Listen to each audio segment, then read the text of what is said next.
For his first interview since being named the new ranking member on the House Intelligence Committee, Ohio Congressman Mike Turner. Congressman, thanks so much for joining us on Sunday Morning Futures, and congratulations for your appointment there as the new ranking member. Well, thank you, Jason. I greatly appreciate it. As you know, Devin Nunes was a man for history in really unwinding the Russia hoax. And certainly Kevin McCarthy, hopefully our next speaker, has a strong commitment to national security. So it's going to be a very important time as we focus on what the intelligence community can do to give information about our adversaries to policymakers. And I look forward to serving in the position. Yeah, it is sole appointment by Kevin McCarthy. He appointed you in this role. You're the ranking member, which puts you in the gang of 8. A huge responsibility to understand. There are some things that we do in Congress, and there are other things that are really important in Congress, and you have one of those important roles. Let's talk for a moment about China, because China has been on the march. It seems to have a strategy and a plan and momentum. What should Americans really know from behind the scenes about China, its ambitions, and its goals? Well, Jason, you've been a strong advocate for rising to the threat of China, and certainly that is what we need to do. This administration, as Marsha Blackburn was just saying, has a decision to make as to how we invest in our military capabilities, in our technology capabilities to counter what China is doing. China is investing in its military, trying to exceed the United States in our military capabilities, so that they can hold us at bay in technology. They're investing in technology in part to advance their surveillance society, by which they use their authoritarian powers to repress their people, but also to reach outside of China and to affect those who, like democracies like ourselves, that they see as a threat. This president has an opportunity to both hold them at bay and make America strong, and he needs to commit himself to that now. President Biden hasn't been able to protect our own borders. We've got people streaming across by the hundreds of thousands. What makes the world think that President Biden is tough enough to actually help protect Taiwan if China moves after the Olympics to some sort of plan for reunification with Taiwan? Right. Well, that is the major threat that we see. Certainly authoritarian regimes hate democracies. They hate it when people are seeking self-determination. That's certainly what we have in Taiwan. This president has shown his weakness both in Afghanistan and responding to Russia in response to their threats to Ukraine. So certainly China sees this as an opportunity. This administration needs to turn to our allies and bolster the world democracies to oppose Chinese efforts to invade Taiwan and to, as you said, reunification, but also just impose their authoritarian will on Taiwan. But I think this is a great opportunity and role for Congress. And I think that's why these elections next year are going to be so important. Taking that gavel from Nancy Pelosi, I think will make a huge difference in the House in being able to reinvest in our military, make America strong again, impose on this administration controls on our border, and set us back on the path to a strong America. Well, stay with us. We got to go to a commercial break, but Congressman, I want to talk to you about Adam Schiff, and I want to talk about Russia and what it's doing and its move forward and what's going on with Ukraine. Again, congratulations on the new appointment. Stay with us, because we have more with Congressman Mike Turner coming up on Sunday Morning Futures. I think the origins are so obvious. They came out of the Wuhan lab, and I think if anybody thinks anything differently, they're just kidding themselves.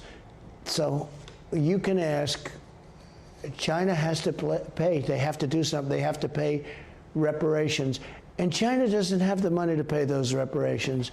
I believe that worldwide, I'm not just talking United States, worldwide, $60 trillion of damage, 60 trillion. China doesn't have $60 trillion, but they have to do something to make up for what they've done. What they've done to the world is so horrible. It's been horrible all over the world, and it doesn't stop. That's former President Trump suggesting that China should pay for reparations for the COVID-19 pandemic. Now, 2 years after COVID-19 was first detected in Wuhan, scientists are still split on its origins. While some believe it emerged in the wild, others theorize it escaped from a lab in Wuhan. China has blocked any attempt for a full investigation inside its border, while no evidence has emerged that the virus was of natural origin. House Intel Committee Ranking Member Mike Turner is back with us. Congressman, it's pretty shocking to me with all the deaths of COVID and how it's impacted the world that the United States Congress, Democrats are in charge of both the House and the Senate. There is no investigation into the origins of COVID-19. I can't believe it. Right. Well, if you go to the House Intelligence Committee Republican website, we've put up on that website what are some of the things that are known publicly and are a series of questions that need to be answered and need to be getting to the bottom of. So one thing we know, that this virus came from China, and we also know that, as you indicated, there's been no nexus or proven source for the virus naturally. One thing that I think needs to happen as you read all the articles of the scientists that are debating it is the United States needs to declassify all the information that it has, that the intelligence community has gathered, because this needs to be part of our public debate to hold China accountable. We need to look at what we do know and enter that into the public debate so people can understand that this is not just conjecture as to the origins. There are things that are known, and they're very troubling, and they certainly go to the root of why we need to hold China accountable. Yeah, that would be an interesting question if Joe Biden ever took a question as to why he wouldn't declassify that so the world can have a better understanding.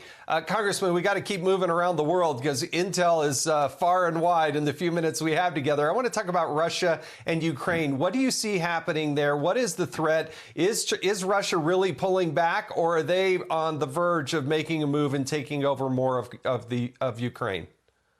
Well, it's hard to predict what they will do, but what they are doing, we know, is threatening Ukraine as a valid elected democracy, both having invaded it prior and annexing portions of the country in Crimea and in the Donbass region, destabilizing the country and seeking to have a portion of that country align itself with Russia, and then threatening the remainder of the country.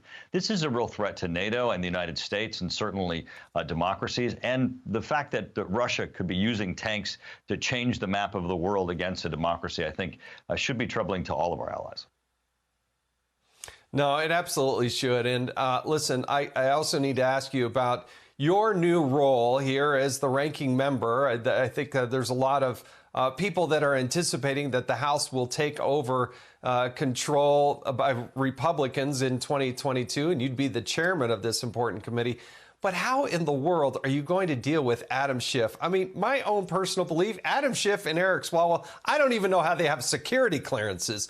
So what's the strategy in dealing with these people and their approach? Because right now, Adam Schiff still has that gavel. Right.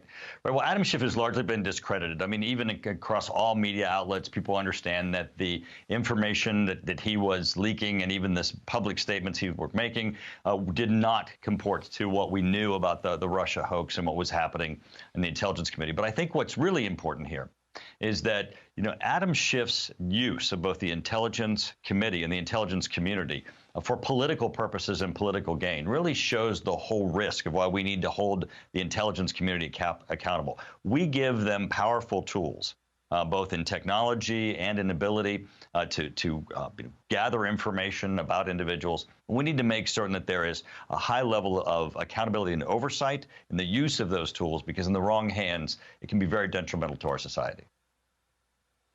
Real quickly, I've only got about 30 seconds left. What are the things that you believe the Intelligence Committee should be diving into this year?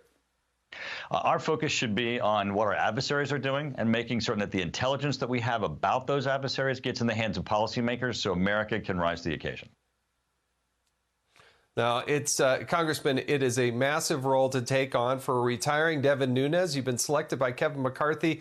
I think you're going to be a great spokesperson for the committee, and your ability to articulate a very complex issue like Russia and China and Taiwan to the American people is going to be a very important one. It was an honor, a privilege to serve with you, and congratulations on this new role. Thank you, Jason. Appreciate your efforts to make certain that people understand what's going on in the world and how it affects their lives.